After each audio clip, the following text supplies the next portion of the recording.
আসসালামু আলাইকুম ওয়া রাহমাতুল্লাহ। সুপ্রিয় শিক্ষার্থী, আশা করি আপনারা সবাই ভালো আছেন। আমি নজরুল ইসলাম আছি আপনাদের সঙ্গে। আজকে আমাদের আলোচনা টপিক নিউরোপ্লাস্টিসিটি অ্যান্ড ফেট।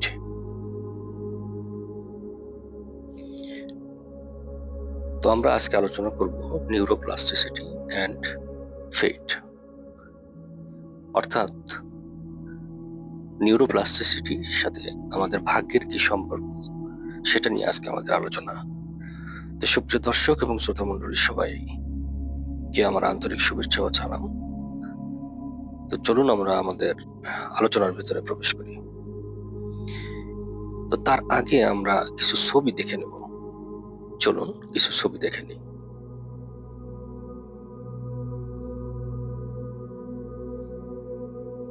এটা নিউরোপ্লাস্টিসিটির একটা ছবি। চলুন আমরা ছবিগুলো দেখে নিই আগে।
এই তো বন্ধু, মোটামুটি আমরা সবাই কিছু ছবি দেখলাম।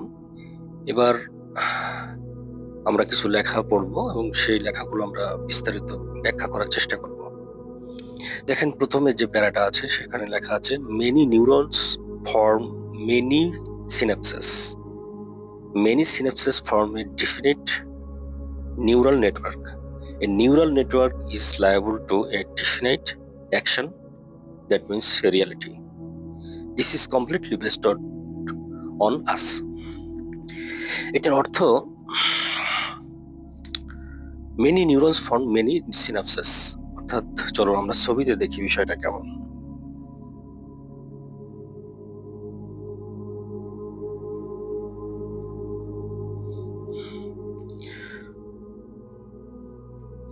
ধরে নিই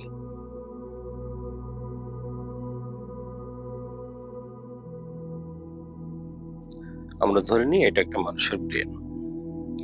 তাহলে এটা যদি ব্রেন হয়, এটা ব্রেনের রাইট সাইড অর্থাৎ রাইট হেমিস্ফিয়ার, আর এটা হচ্ছে লেফট হেমিস্ফিয়ার। তো ব্রেনটা আসলে কি দিয়ে তৈরি?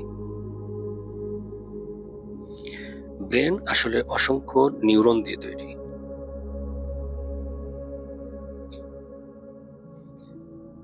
অসংখ্য নিউরন দিয়ে তৈরি, এই এরকম আর কি নিউরন।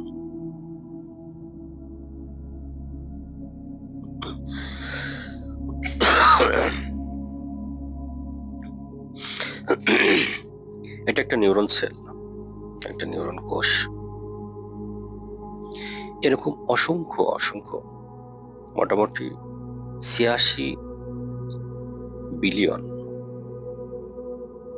এটা যদি আমাদের ব্রেন ধরি, তাহলে এখানে যতগুলো নিউরন আছে, এখানে অসংখ্য নিউরন, অসংখ্য নিউরন।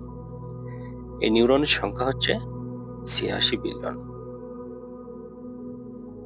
৮৬ বিলিয়ন, ৮৬ বিলিয়ন নিউরন আমাদের মস্তিষ্কে থাকে। এবার চলুন এই মস্তিষ্কে আমাদের এই ৮৬ বিলিয়ন নিউরন কিভাবে থাকে সেটা আমরা আরেকটু গভীর থেকে দেখি। এটা একটা নিউরন, এটা একটা নিউরন, এটা একটা নিউরন, এটা একটা নিউরন, এটা একটা নিউরন, এটা নিউরন, এটা নিউরন। এখন মস্তিষ্কে আমাদের যে অসংখ্য নিউরন থাকে। সেই নিউরনগুলোর যখন আমরা কোনো কাজ করি, যখন আমরা কোনো কাজে ব্যস্ত হই বা কোনো প্র্যাকটিস করি কোনো কিছুর, বা কোনো কিছু চিন্তা করি, তখন আমাদের এই একটা নিউরনের সাথে এইটা ধরেন এটা একটা নিউরন, এই নিউরনের সাথে আরেকটা নিউরনের একটা সংযোগ তৈরি হয়। একটা নিউরনের সাথে আরেকটা নিউরনের একটা সংযোগ তৈরি হয়। লক্ষ্য করেন, একটা নিউরনের সাথে আরেকটা নিউরনের সম্পর্ক তৈরি হয়, এবং এই সম্পর্কটা কিন্তু অনেকটা জালের মতো। একটা নিউরনের সাথে আরেকটা নিউরনের একটা সম্পর্ক তৈরি হয়। তো এই যে একটা নিউরনের সাথে আরেকটা নিউরনের একটা সম্পর্ক তৈরি হলো, এভাবে কিন্তু একটা অনেক বিশাল একটা নেটওয়ার্ক তৈরি হয়, যেটাকে বলা হয় neural network. Neural network neural network হচ্ছে এক অসংখ্য নিউরন যখন একটার সাথে আরেকটা যুক্ত হয়ে একটা ওয়েব সৃষ্টি করে, অর্থাৎ একটা জালের মতো একটা পথ সৃষ্টি করে, সেটাকে বলা হয় নিউরাল পাথ।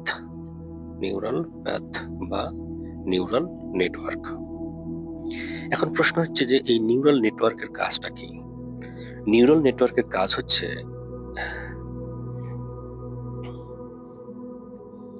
কথার কথা, এটা একটা নিউরাল নেটওয়ার্ক ধরে নিলাম।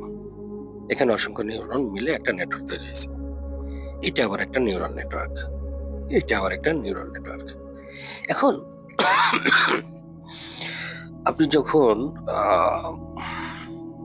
সাইকেল চালাবেন, কথার কথা, যখন সাইকেল চালাবেন, তখন আপনার জন্য আপনার ব্রেনের ভিতরে যে নিউরন গুলোর যে নেটওয়ার্ক তৈরি করেছে সেটা এটা। আপনি যখন খেলাধুলা করবেন, ফুটবল খেলবেন, তখন ব্রেনের মধ্যে যে নেটওয়ার্কটা তৈরি হয়েছে সেটা হচ্ছে এটা। ধরে নিলাম এটা ফুটবল খেলার নেটওয়ার্ক। আবার আপনি যখন পড়াশোনা করবেন কোনো নির্দিষ্ট বিষয়, তখন সেটার একটা নেটওয়ার্ক। তার মানে প্রতিটা কাজ আপনি আপনার জীবনে বা আমি আমার জীবনে প্রতিটা কাজ, যে কোনো বিষয় চিন্তা করি, কাজ করি, ভাবি, যে কোনো অ্যাকশন করি, প্রতিটা কাজের জন্য আমাদের ব্রেনে একটা নেটওয়ার্ক তৈরি হয়। এটাকে বলা হয় নিউরাল পাথ বা নিউরাল নেটওয়ার্ক। তো ধরেন এটা সাইকেল চালানোর জন্য যে নেটওয়ার্কটা, ধরে নিলাম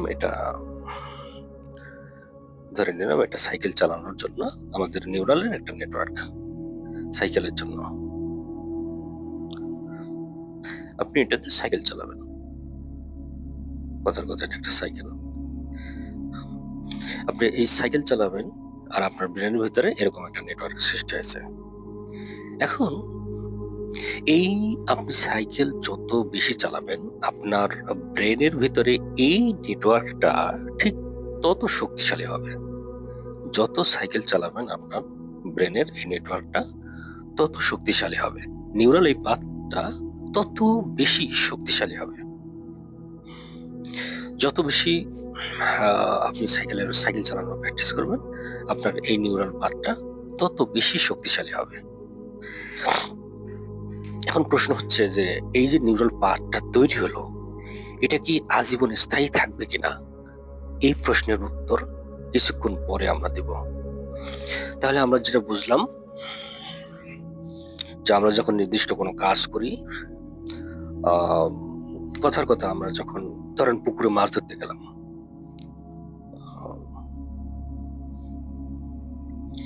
পুকুরে মাছ ধরতে যাওয়ার জন্য আপনার ব্রেনের যে সিগন্যালটা, ব্রেনের যে নেটওয়ার্কটা বা নিউরাল যে নেটওয়ার্ক, কথার কথা এটা হচ্ছে মাছ ধরার জন্য নেটওয়ার্ক। ব্রেনের ভিতরে আপনি এখানে মাছ ধরবেন আর ব্রেনের ভিতরে নেটওয়ার্কটা এরকম থাকবে। তাহলে এটা একটা নির্দিষ্ট একটা নেটওয়ার্ক। যত মাছ ধরবেন এই নেটওয়ার্কটা তত বেশি শক্তিশালী হবে। তার মানে যেটা বোঝা গেল, আমরা আমাদের জীবনে যা কিছু করি না কেন, সমস্ত কিছুর একটা নির্দিষ্ট একটা নিউরাল একটা নেটওয়ার্ক আমাদের ব্রেনে জমা থাকে। সেটা স্থায়ী হতে পারে, সেটা অস্থায়ী হতে পারে। তো যাই হোক, আমরা যেটা কাজ করি, আমাদের জীবনের প্রতিটি কাজ, আমরা যাই কিছু করি না কেন, সকল কাজের একটা নিউরাল নেটওয়ার্ক আমাদের ব্রেনের মধ্যে থাকে। তো চলেন আরো কিছু ছবি দেখে আসা যাক।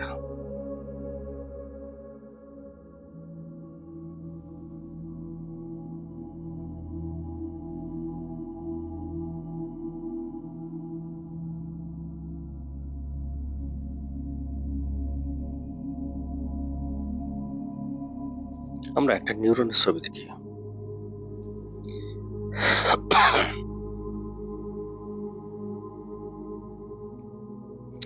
এটা একটা নিউরনের ছবি।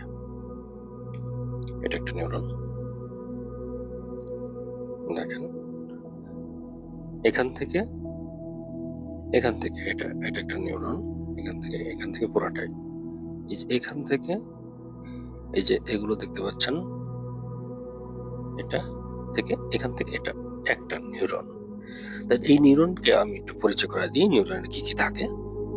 তো নিউরনের মেনলি কয়েকটা বিষয় থাকে। একটা নম্বর যে গোল, যেটা নিউরন কিন্তু একটা কোষ, এটা একটা আমাদের কোষ, সেল, আমাদের মস্তিষ্কের একটা সেল। এই নিউরন কিন্তু আমাদের শরীরের বিভিন্ন জায়গা থাকে, এটা অনেক জায়গা থাকে, এটা আমরা নেক্সট আলোচনা করবো পরে। তো প্রথম যেটা থাকে, এই যে মাঝখানে যে গোল যে বিষয় বস্তুটা থাকে, সেটা হচ্ছে সেল বডি, সেটাকে সোমা বলে। সেল বডি থেকে যেই বর্ধিত অংশগুলো বের হয়, সেগুলো হচ্ছে আপনার ডেনড্রাইটস বলে। আর এই ডেনড্রাইটস এর পাশ দিয়ে ঠিক একটা লম্বা অনেক দীর্ঘ একটা বর্ধিত অংশ আসে, বের হয়, সেটাকে আসলে এক্সন বলা হয়। এই এক্সন একটা নিউরনের, তার মানে একটা নিউরনে অনেকগুলো ডেনড্রাইট থাকে, আর সাধারণত একটি এক্সন থাকে, আর অনেকগুলো ডেনড্রাইট থাকে, একটা সেল বডি থাকে। তো আমরা কয়েকটা নিউরনের টাইপ দেখি।